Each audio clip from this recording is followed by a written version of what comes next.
Joe Newman is from Lucedale, Mississippi, and he makes his living as an inventor. And he has been in the news quite recently because of one of his inventions, which is, well, I'll let him explain what it is, but it's a machine that produces energy and behaves in a way that a lot of scientists says it goes against all the laws of physics. And what happens, it apparently puts out more external energy than internal energy. And if that's true, it could very possibly change the way science works and our thinking about energy in general. Would you welcome, please, Joseph Newman.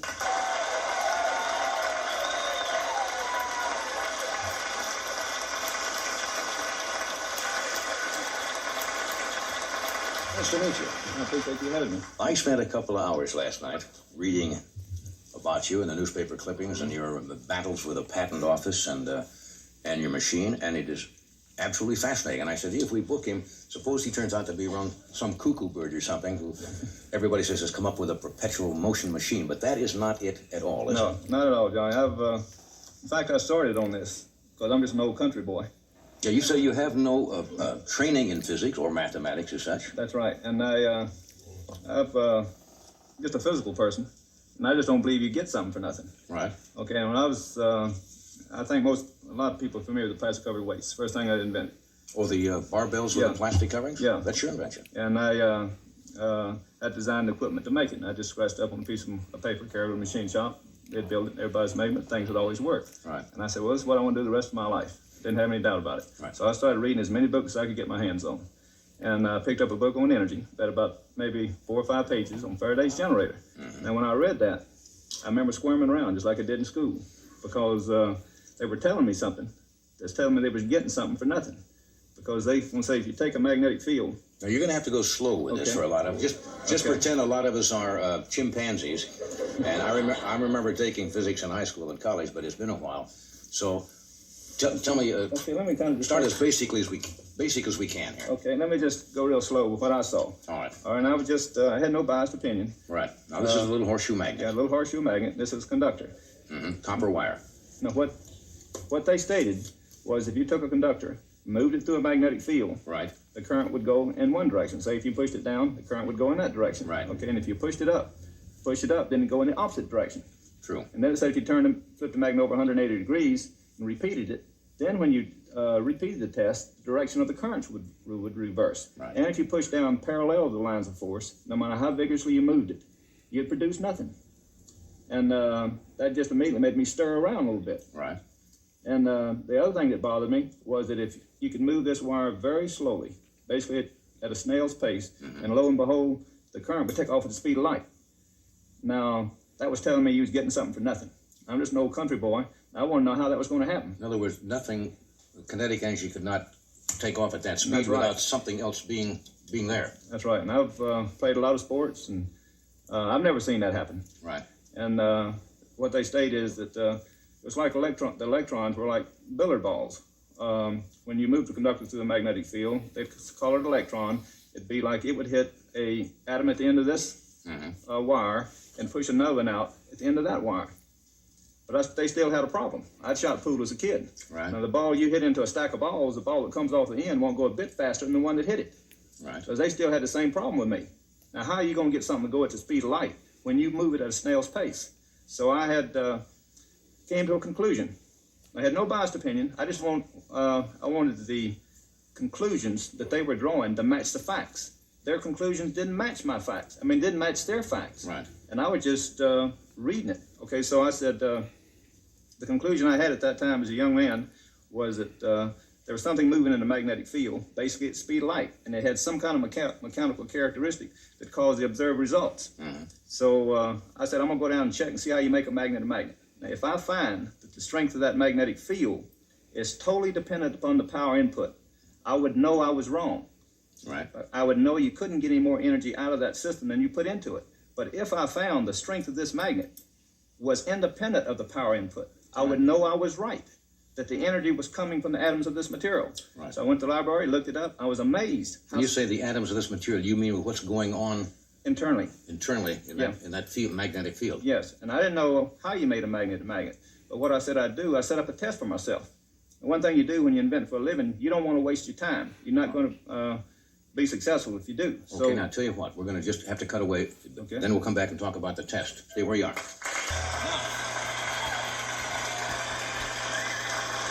If you just joined us, we're talking with Joe Newman, who may well have come up with some new principle. This is kind of difficult for a lot of us to understand because, you know, you're talking about magnetism, energy, kinetic energy, and the forces to kind of control the universe. Are what you saying that you may have found a principle that ties those forces together, magnetism, electromagnetism, and... Yeah, and I didn't set out to do that, John. I just set out to figure out how, why, and what of things. And to prove to myself that this energy was a real entity, I had to go through and come up with a unified field theory mechanically explaining gravity, electricity, magnetism, inertia, planetary motion, and a new source of energy. Right. It took me over 15 years to do that. Now, one of the tests I set up for myself to prove to myself that this energy was coming from this atoms of this material. When you say material? Yeah, the material, this material is just iron here. And like I said, I set up a test for myself because I wanted to prove or disprove to myself, no, not for anybody else's benefit, for myself, that I was either wrong or right. So I went down, went to the library, and went to the scientific department, and a young lady very quickly went to the Accord Index, gave me about 5 books on magnetism, and I looked it up, and I was amazed how easy it was for me to find it. Now, what it stated was if you took a given volume of iron, say it was this large. Yes.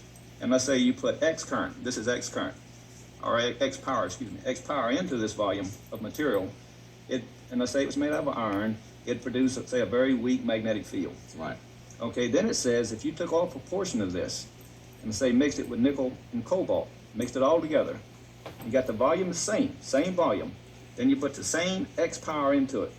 Now, lo and behold, this magnetic field would become tremendously large. Now, instantly, I knew I was right. Because what it was telling me was the energy didn't come from the energy input. I kept that power the same. Right. The only thing I changed was the material itself. So it was telling me then that this energy had to be coming from this mass of this material, exactly as Faraday's test themselves had shown me. And then I went further. I said, okay, I wanted to find some additional material, and what it stated was it was relative to atom alignment in this material. If you, it said once you reach maximum atom alignment, no amount of power input would significantly increase the strength of this magnetic field.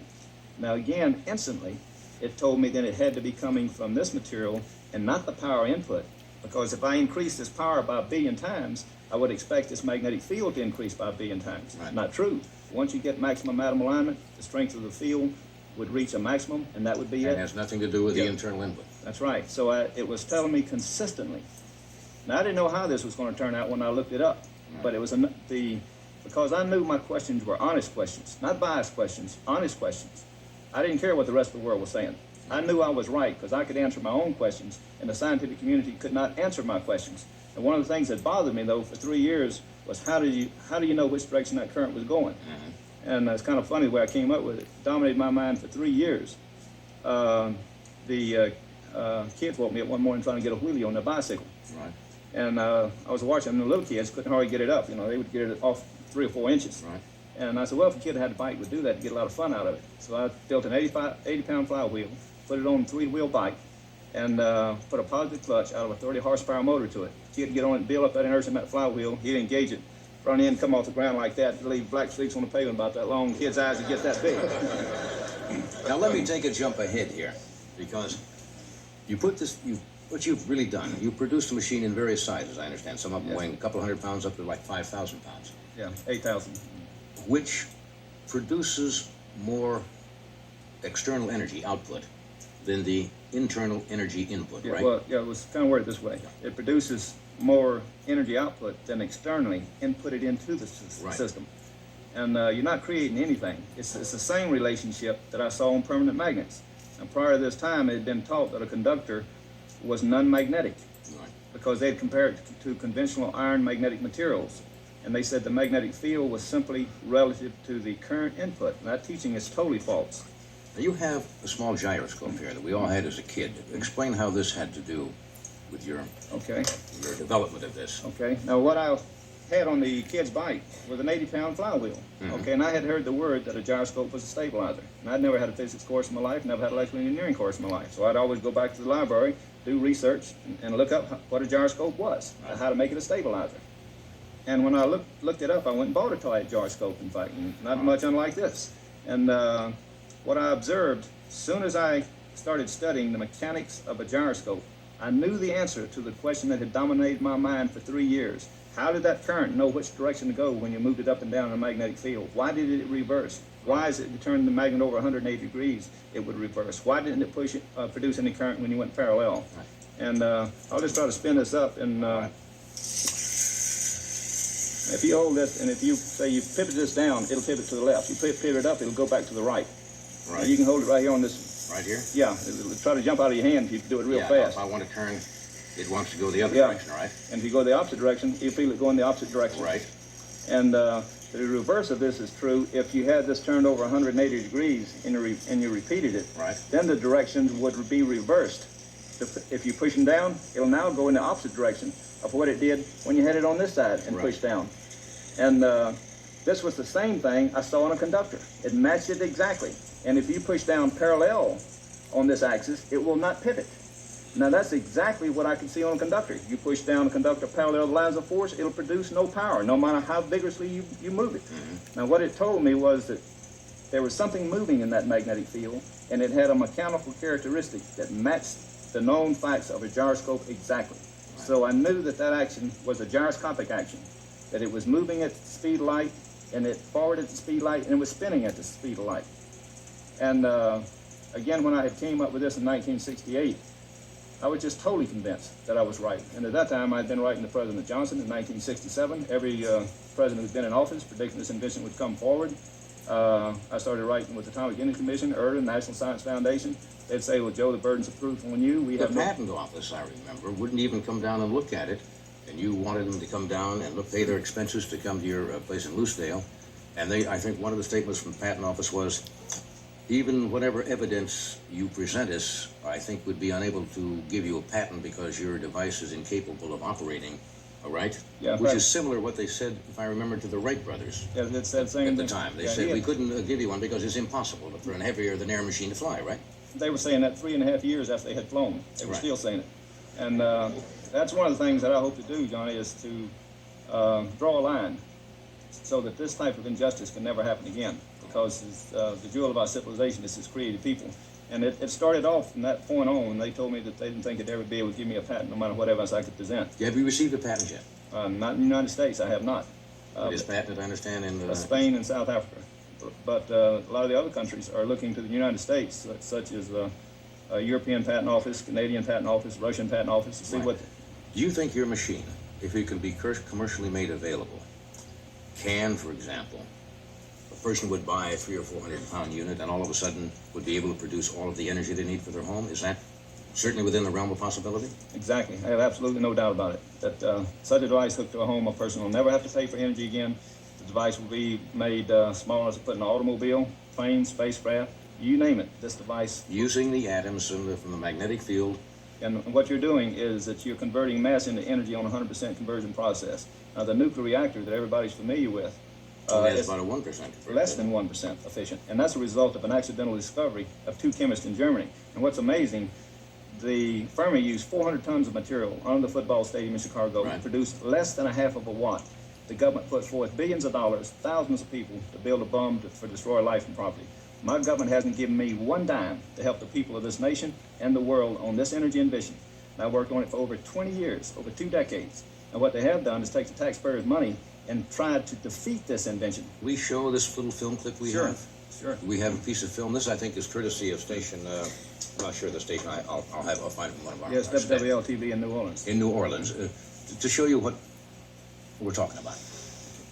Okay, that's one of the first prototypes, and that's a 700-pound magnetic rotor, and it's got about 8,000 pounds of wire around it. That's gone down. That unit there weighs 135 pounds, and I showed that at the Hilton in New Orleans. There was approximately 2,500 people attended, 1,000 people outside, and another 1,500 standard to get in. And it would demonstrate something like 25 times more out than externally inputted into the system. You get more wattage out of that than what you'd put in. In fact, Railback Battery Company is working with me now trying to design a battery to hold up to this recharging effect of this system. Because not only will it run the device, it'll put more energy back into the battery pack than came out of it. So you could, that's fascinating. Tell you what, we could stay here all night. We could stay here all night and talk about it, but we really can't tonight. But I wish you well in this. I think it'd be fascinating if it would turn out what you say to be true, because it would do away with a lot of independence on the resources that are certainly not finite. That's right, and it's going to have a tremendous beneficial effect. And it's my total belief it'll do more for bringing world peace and all the kings and queens and politicians that live. Congressman Dan Burton of Indiana has introduced a bill into Congress asking Congress to issue Joseph Newman a pioneering patent. So has 4 other congressmen. So I ask the people, if you like this invention, call your senators, the congressmen, the president, demand it. Well, Joe, I thank you for being here, and good luck with it.